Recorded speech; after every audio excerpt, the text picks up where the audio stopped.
అరికట్టేందుకు కఠిన చర్యలు అమలు చేయడంతో పాటు అక్రమంగా తరలిపోతున్న ఎర్రచందనాన్ని తిరిగి తెచ్చుకునే విధంగా కర్ణాటక రాష్ట్రంతో ఒప్పందం కుదుర్చుకున్నాం. ఎకో టూరిజం అభివృద్ధికి చర్యలు చేపట్టాం. కాఫీ తోటలు ఇటీవల ప్రారంభించిన వుడెన్ బ్రిడ్జ్ కూడా ఈ కోవకి చెందుతుంది. 1122 కోట్లతోటి నగరవన యోజన ద్వారా 61 నగరవనాల ప్రాజెక్టుల్ని చేపడుతున్నాం.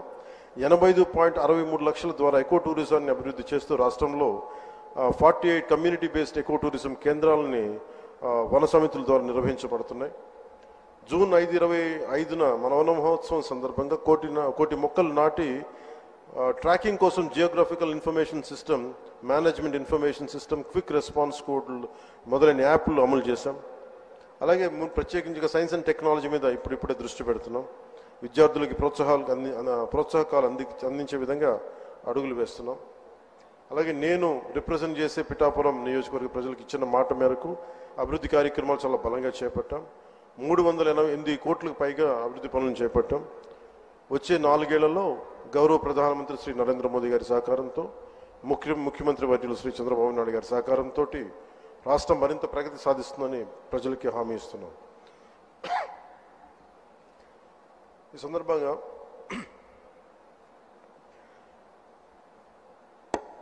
సరైన ఎంత రెలవెన్స్ నాకు తెలియదు, కానీ గత ప్రభుత్వ పాలకులు అధికారంలో లేకపోయినప్పటికీ కూడా, ప్రతిపక్షంలో కూడా వారికి అంత బలం లేకపోయినప్పటికీ కూడా, వారి రౌడీజం కానీ, వారి అసాంఘిక విధానాలు కానీ, వారి ఎనార్కిస్ట్ అప్రోచ్ కానీ ఏమాత్రం మారలేదు. ఇది చాలా ప్రతి ఒక్కరికి కూడా చాలా లోపలగా తరిచి చూడాల్సిన అంశం. ఇది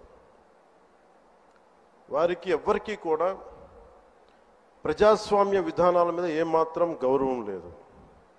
పోలీస్ అధికారులు వాళ్ళు తప్పులు చేసే పోలీస్ అధికారులు వాళ్ళని అరెస్ట్ చేసి నిలువరిస్తే మటుకు మేము వెంటాడతాం, మేము will hunt you no matter where you are, మీరు ఎక్కడ విదేశాల్లో ఉన్నా వెంటాడతామనే ఈ స్టేట్మెంట్స్ చాలా ఇబ్బంది కలిగిస్తూ ఉంది.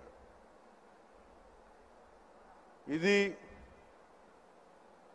వారికి సందర్భంగా తెలియజేస్తూ ఉన్నాం. ఇది ఈ గవర్నమెంట్ నారా చంద్రబాబు నాయుడు గారి నాయకత్వంలో కూటమి ప్రభుత్వం ఇలాంటి అసాంఘిక చర్యల్ని ఏమాత్రం సహించం. ముఖ్యంగా ఆడపిల్లల భద్రత ఈ రాష్ట్రానికి చాలా కీలకమైంది. వీటికి ఆడపిల్లల భద్రతకు సంబంధించిన కానీ, ఎనార్కిస్ట్ అప్రోచ్ కానీ రాష్ట్రంలో ఉంటే ఏమాత్రం సహించే విధానం ఈ కూటమి ప్రభుత్వానికి లేదు అనేది మీ అందరికీ చాలా ప్రత్యేకంగా మేము తెలియజేస్తున్నాం. వారికి కూడా బెదిరించే వాళ్ళకి ఈ సందర్భంగా ఒకటే తెలియజేస్తున్నాం, గొంతుకులు కోస్తాం, కుత్తుకలు కోస్తాం, ఇలాంటి నినాదాలకి భయపడే వాళ్ళం ఎవరూ లేము ఇక్కడ. అలాంటివన్నీ చూసే మీలాంటి వాళ్ళని ఎదుర్కొని ఇక్కడ దాకా వచ్చాం. ఇలాంటి పిచ్చి బెదిరింపులు కానీ, పనికి మాలిన బెదిరింపులు కానీ దయచేసి చేయకండి. తాటాక చప్పులకి ఇక్కడ ఎవరు భయపడేవారు లేరు.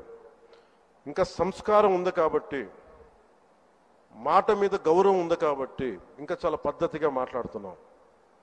ముఖ్యంగా అధికార యంత్రాంగం అందరికీ, right from constituency level to the state level, my appeal to all the officials, make sure you implement the good governance. ముఖ్యంగా లా అండ్ ఆర్డర్కి సంబంధించి మటుకు కరప్షన్ లేని విధానాలతోటి ముందుకెళ్లాలని మనస్ఫూర్తిగా కోరుకుంటా ఉన్నాం. అలాగే ఏ విధమైన ఇబ్బందులు కలిగించినా, చాలామందికి ఒక ఆలోచన ఉండొచ్చు, మళ్ళీ ఆ ప్రభుత్వం వస్తే ఏమవుతుంది, నా ప్రభుత్వం రావట్లేదు. ఇది ఎందుకు చెప్తున్నానంటే, ఇది I want to give you confidence, I want to empower you. ఎందుకంటే మేమందరం ఇంక సహించడానికి సిద్ధంగా లేవు. ఇక్కడ ఈ కూటమి ప్రభుత్వం తక్కువ మేము మాట్లాడుకుంది 15 నుంచి 20 ఏళ్ళు ఉండాలి. ఎందుకు అనుకున్నామంటే, ఆంధ్రప్రదేశ్ వికసిత్ ఆంధ్రప్రదేశ్గా ఉండాలి, వికసిత్ భారత్లో భాగంగా ఉండాలి అంటే ఈ ఐక్యత చెడగొట్టే పరిస్థితుల్లో నేను లేను, ఎవరు కూడా లేవు. అలాగే ఇది గత ప్రభుత్వ పాలకులు కూడా ఇది గుర్తుపెట్టుకోవాలి. మీరు కనుక ఇలా అలాగే ప్రత్యేకించి రోడ్ల మీదకి వచ్చి బ్యానర్లు పట్టుకొని గొంతుకులు కూసేస్తాం, సినిమాలు చెప్పడానికి చాలా బాగుంటాయి ఇవి. నేను సినిమాల నుంచి వచ్చిన వాడిని, సినిమాలు చెప్పడానికి చాలా బాగుంటాయి. నిజ జీవితంలో అవి నమ్మి మోసపోకండి.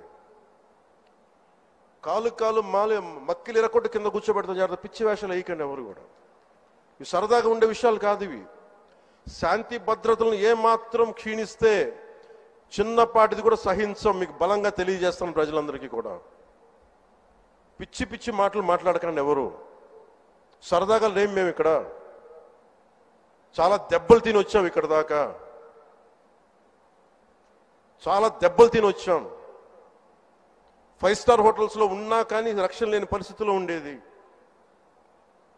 రోడ్ల మీదకి లాక్కొచ్చి మహిళలను కూడా వీళ్ళు జైల్లో పెట్టిన వ్యక్తులు. అవన్నీ తట్టుకొని నిలబడ్డామంటే ఇంకా మేము సంస్కారంగా ఉండాలి. With the constitutional guide lines, with in the frame work of law ఉండాలి. కాబట్టి చాలా పద్ధతిగా మాట్లాడుతున్నాం. అనవసరంగా రెచ్చగొట్టకండి ఇవన్నీ ఇలాంటి మాట్లాడి. నిన్న తమిళనాడు సభలో కూడా చెప్పాను. అదేంటంటే సాధు మిరండాలు కాడు కొడలాదంటే సజ్జనుడి కోపం వస్తే అడవి కూడా ఆపలేదనేది. అలాగే మాది మంచి ప్రభుత్వం. నారా చంద్రబాబు గారి నాయకత్వంలో ఉన్న కూటమి ప్రభుత్వం మంచి ప్రభుత్వం, మెతక ప్రభుత్వం కాదు. ఇది సమర్థవంతమైన ప్రభుత్వం, అభివృద్ధి చేసే ప్రభుత్వం, కానీ మెతక ప్రభుత్వం కాదు. ఇది పిచ్చి వేషాలు వేసే తొక్కి నారా తీస్తాం, గుర్తుపెట్టుకోండి. ఇది సంస్కారం ఇది సభకి కరెక్ట్ కాకపోయినా చెప్తున్నాను ఇది. ఎందుకంటే మేము చాలా దెబ్బలు తిని వచ్చాం కాబట్టి మళ్ళీ ప్రజల్లో భయాందోళన చేద్దామని పిచ్చి పిచ్చి వేషాలు వేస్తే ఏ మాత్రం ఉపేక్షించాం. అధికారులకు కూడా మేము అదే అప్పీల్ చేస్తున్నాం. మీరు దయచేసి any anti constitutional, any anti government, please kindly take care and make sure you implement the law. Make sure it should be within the legal framework. Thank you. Jai Hind, Jai Bharat.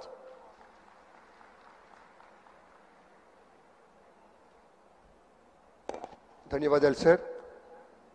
టెక్నాలజీని అందిపుచ్చుకోవటంలో, దాన్ని ప్రజాసేవకు అనుసంధానం చేయటంలో సిద్ధహస్తులు ఎప్పటికీ ముందుంటారు మన చంద్రబాబు నాయుడు గారు, మన ముఖ్యమంత్రి వర్యులు.